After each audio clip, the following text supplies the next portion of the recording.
Hi everyone, Dennis Foley from Acoustic Field. The title of this video is Stay Within Your Room. We have to realize that our room imposes a lot of restrictions upon the resolution value of the room, the sound quality, the presentation value, lots of levels of quality the room has control over. We're actually surrounded by the room, okay? It would be the equivalent of being an army in a valley and surrounded by, walls and hills and things like that. It's going to be difficult to, get yourself out of that situation. So we're not going to be able to. So the point of this is to look at the limitations that the room prescribes for us and try to manage each one of those so that we can get some resolution out of the room. Try to raise the resolution of the room up to the resolution of our gear. I mean, that's a good goal.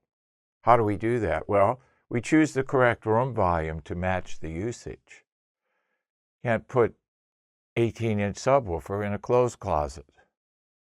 Okay?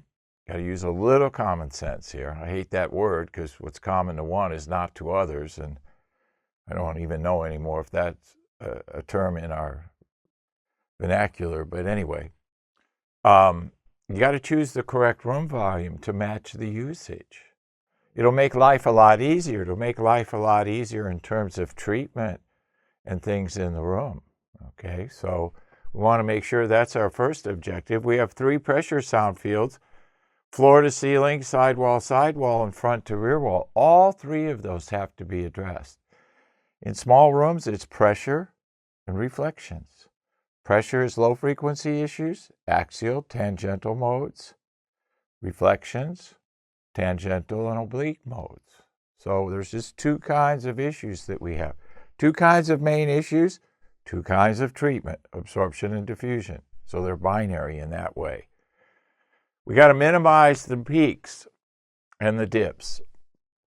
In all small rooms, we're always looking, if that's baseline, we're always looking below 100. Big peak. And then we get that big slide into 70.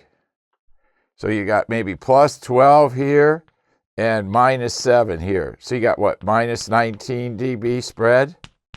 How much do you lose here in presentation value? I know how much you lose in resolution, but every octave band represented in this roller coaster is distortion, full of it. You got to fix it. Low frequency management. Front and side walls minimum in 2-channel setups. Mixed rooms, 2-channel listening rooms. Budget's an issue. You can leave the rear wall open. But we've got to treat the front wall because that's the wall of highest pressure, and we have to treat the side walls because they're connected to the front wall and they're responsible for our reflection management. But we got to get the fundamentals right, remember, because the reflections, the middle and high frequencies, build upon the fundamentals. So we got to get the fundamentals as best we can. So we have less work to do when we get up the middle and high frequency ladder, okay? Must treat front side walls. Manage time signature of the ceiling. Sidewall and ceiling reflections, very, very critical. The ceiling reflection has a big impact on definition. What I'm finding in our multiple channel system here is that the reflections from the ceiling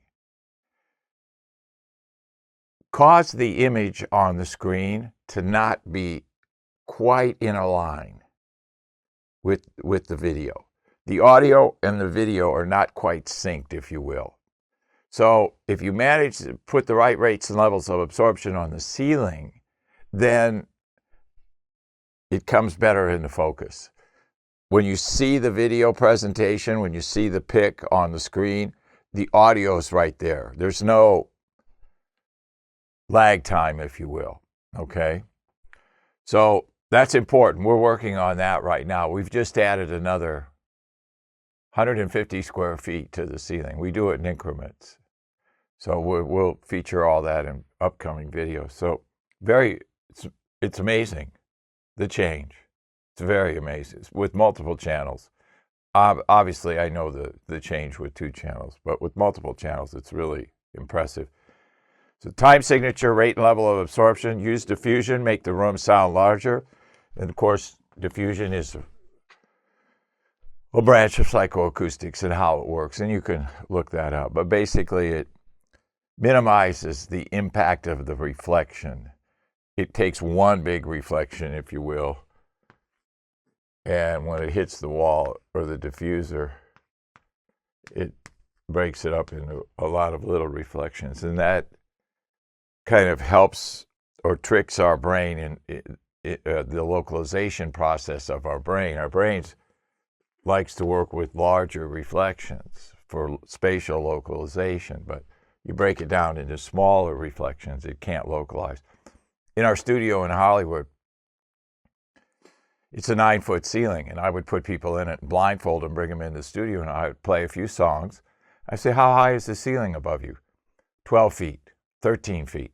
Well, it was 9, but it had diffusion. So there's your difference. 9, it was actual 9, 10, 11, 12. So that's a big psychoacoustic improvement. Not cheap, but big improvement. Stay within your room. Let's work within the boundaries of the room. Let's work with the pressure and the reflections that we have inside the room. And we can get some good resolutions. We're fine-tuning our processes now with the room form. So when you call in, we're going to be able to tell you how many square feet you need on each wall surface of our technology and what kind of room resolution you'll get. How much percentage of solution to the lows, the mids, and the highs will we get? 60%, 70%, 80%? Those are the ranges we're working in. We can go to 90, which is mastering room. We've done some of those. But 60, 70, 80 seems to be about the resolution mix engineers like in that range, and 2-channel listening people like. So that's the focus on it, 60, 70, and 80% resolution. Obviously, the higher the resolution, the more materials, the more cost. Stay within your room. Hope this helps.